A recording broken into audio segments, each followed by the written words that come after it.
ముఖ్యంగా ఒక అపవాదం అయితే పెద్ద అపవాదం వినిపిస్తుంది ఇక్కడ, ముఖ్యంగా మీ కుమారుడైన మారుతి చౌదరి గారి మీద.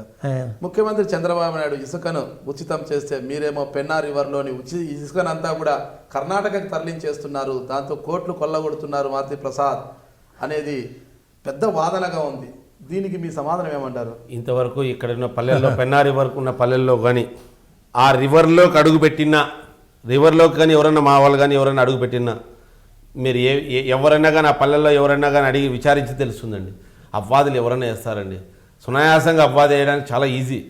ఇసుక అనేది మామూలుగా మేము గాలిమర్లకు వాడినా కూడా పర్మిట్లు కట్టినాం, ఆ పర్మిట్ల రసీదులు కూడా ఉన్నాయి నా దగ్గర, ఎక్కడ కూడా ఇది చేసుకోలేదు, ప్రతిదీ అకౌంట్ ఫార్ చేసుకున్నాం.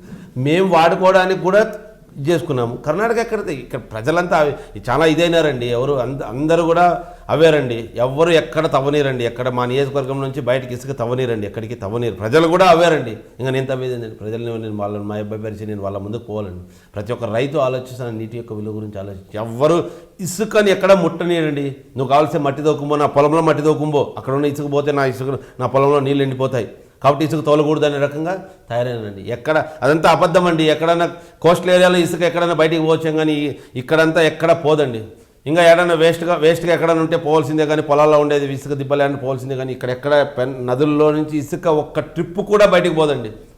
అంత పకడ్బందీగా ఎక్కడికి పోదండి ఇప్పుడు ఉండే పరిస్థితుల్లో. ఒక్కటి చెప్పండి, గవర్నమెంట్ తరఫున ఏ కార్యక్రమం జరిగినా, ప్రతి ఏటా బదిలీలు జరిగినా, మరే సంక్షేమ కార్యక్రమాలు జరిగినా, అంటే కళ్యాణ్ దుర్గం వరకు ఎటువంటి కార్యక్రమం జరిగినా ఒక్క మారుతి చౌదరి గారి పేరు వినిపిస్తుంది.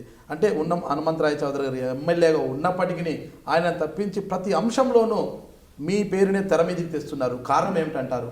చూడండి, ప్రతిపక్షాలు వేరే రకంగా ఆలోచిస్తాయండి. ముందుగా ఆయన అనేస్తే మళ్ళీ ఇప్పుడు ఆయన అయితే ఏమనలేము కదా, ఆయన అనడానికి ఏమీ లేదు మా దగ్గర. ఈ కొడుకుని అంటే కొడుకుని కానీ ఏమనాలా, అన్నీ ఆయనే అంటే ఆయనన్నా వీక్ అవుతాడు, ఊరికే ఉంటాడనే ఉద్దేశంతో ఒక ఆలోచన చేస్తారు. అలాగే మేము యాక్టివ్గా ఉండడమే తప్ప అనేదానికి, రాజకీయాల్లో యాక్టివ్గా ఉండడం తప్పంటే ఎలా అండి? యాక్టివ్గా ఉంటాం మేమేమి, ఆయన కాదని మేము చేసేది ఏమీ లేదు. ఆయనతో పాటు యాక్టివ్గా ఉంటాం మేము కొడుకులుగా, ఆయనతో పాటు మేము వ్యవహారాలని ఆయన ఎంతో నడుస్తుంటాం, ఆయనతో పాటు ఉంటాం. ఒకే కుటుంబంలో ఒకే ఇంట్లో ఉండి ఒకే హిందూ అన్డివైడెడ్ ఫ్యామిలీ అండి మాది. ఒక కుటుంబంలో ఒక వ్యక్తికి ఆసరాగా ఆయన 70 years ఓల్డ్, ఆసరాగా ఉండడం కూడా తప్పేనా? కానీ అన్నీ మేమే చేస్తామనడం మాత్రం 100% అవాస్తవం. అంటే మీరిద్దరు అన్నదమ్ములు ఉన్నప్పటికీ మారుతి చౌదరి గారి పేరు, అంటే మీ పేరే ఎందుకు తెర మీదకి ఎక్కువగా వస్తుంది? అంటే మీరు ప్రత్యర్థులకు ఏమన్నా సవాల్గా మారబోతున్నారా భవిష్యత్తులో? అందుకోసమే ఇదంతా జరుగుతుందండి. ప్రత్యర్థులకు సవాల్ అనే ఉద్దేశంతోనే ప్రత్యర్థులు అదే పనిగా ఏదో ఒకటి తెర మీదకి తీసుకుని రావాలా, ఏం మాట్లాడాలా, వేరే ఏం మాట్లాడడానికి లేదు, అవినీతి పైన మాట్లాడడానికి లేదు. ఆయన అవినీతి పడంటే మమ్మల్ని దంతారు అనే ప్రజలకు ఆలోచన ఉంది. ఇంకేం మాట్లాడాలా? అభివృద్ధి జరుగుతుంది అంటే అభివృద్ధి జరుగుతుంది. కొడుకు మీద 4 రాళ్ళు వేద్దాం, ఏం పోతుంది? పోయేదేముంది? 4 మాట్లాడితే పోయేది ఏం లేదు కదా, ఎవరికి ఏం కాదు కదా. ఏమన్నా మాట్లాడితే వాళ్ళదేం పోతుంది? నాలుగు అద్దు అనేది ఉండదు, ఏమన్నా మాట్లాడచ్చు, ఏమన్నా తిరిగేసుకోవచ్చు. అలాంటి పరిస్థితుల్లో మాకు భవిష్యత్తులో వీడు అడ్డంకి అవుతాడు. ఇన్ని 4 మాటలు అనేస్తే పోలే ఈరోజే సైలెంట్ అవుతాడు కదా, ఊరికి అవుతాడు కదా. అలాంటి వాటికి సైలెంట్ అదిరేది బెదిరేది చేస్తాం. మేము రాజకీయంగా నాన్నతో పాటు ఉన్నప్పుడు, నాన్నతో పాటు చేసినప్పుడు పేరు వస్తుందంటే చేయకుండా ఎందుకుంటాం? ప్రతి ఒక్కరూ పేరు వస్తుంది. పేరు కీర్తి ప్రతిష్టల కోసం ప్రతి ఒక్కరూ పరితపించడమే రాజకీయంలో ఉండేదండి. అంతకుమించి ఏముంటుందండి? వ్యవహారాలు రాజకీయంగా సంపాదించే వ్యవహారాలు ఏదో చేస్తూ ఉంటాం, మాకు క్రషర్ ఉంది, దాంట్లో బాడగులు వస్తాయి, దీంట్లో ఇంకోటి చేస్తుంటాం. మా బతకడానికైతే అవసరం లేదు, చాలా సింపుల్ లివింగ్, మాకేం పెద్ద ఇది కాదు. కానీ కీర్తి ప్రతిష్టల కోసం పాకులాడే టైంలో మామూలుగా రాళ్ళు వేస్తారంటే దానిలో అన్నిటికీ భయపడేదైతే లేదండి. ప్రత్యర్థులకి ముఖ్యంగా భారం అవుతారు భవిష్యత్తులో అనే ఆలోచన ఉన్న వాళ్ళు మాత్రమే చేస్తారు ఇదంతా. ఎప్పుడు ఉన్నాం, గత ఎలక్షన్లకు ముందు కూడా అందుబాటులోనే ఉన్నాం, ఇక్కడే ఉంటున్నాం, రోజు పార్టీ కార్యక్రమాలకు ఎంట పోతున్నాం, ఆయన ఎంట పోతాం, ప్రతి ఊరికి పోతాం. ఏ రోజు స్టేజ్ మీద కానీ కూర్చోమండి, మేము ఎక్కడ కూడా పక్కన కూర్చుంటాం. మళ్ళీ అది కార్యక్రమాల కింద నాన్న అక్కడ స్టేజ్ దగ్గర కూర్చుంటే మేము ఏదైనా సైడ్ కూర్చుని ఏదైనా పరిశీలిస్తుంటాం. అన్నీ నేర్చుకుంటాం, దానికి ఏముంది, నేర్చుకోవడానికి ఉంది.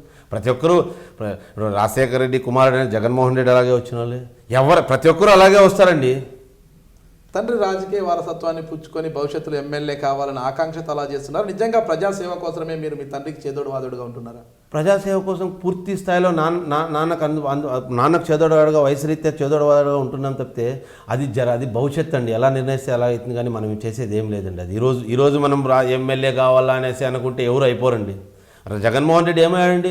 నేను ముఖ్యమంత్రి కావాలన్నాడు, ఏమయ్యాడండి? గాలికి పోయినాడు అంతే. ఈరోజు కానీ అంతేనండి. ఎవరైతే తపన పడితే రాదండి.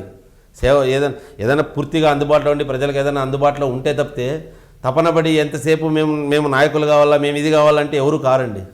ప్రజాసేవ చేస్తూ అందరికీ అందుబాటులో ఉండి ఏదైనా చేస్తూ ఏదో ఒకటి చేస్తూ ఉండాలండి. ఊరికే ఉండి నాకు వచ్చేయాలా నేను దానికోసం ఒక లక్ష్యాన్ని ఏర్పరచుకుంటే కానీ కాదండి. అది చేస్తూ ఉంటే ఆ రోజు ఏమైతే అది అవుతుంది, అంతేగాని మేమేమి ఈ రోజు నుంచి దానికోసం తాపత్రయపడి ఇది అవుతుంది అనేదాని కానీ లేదు.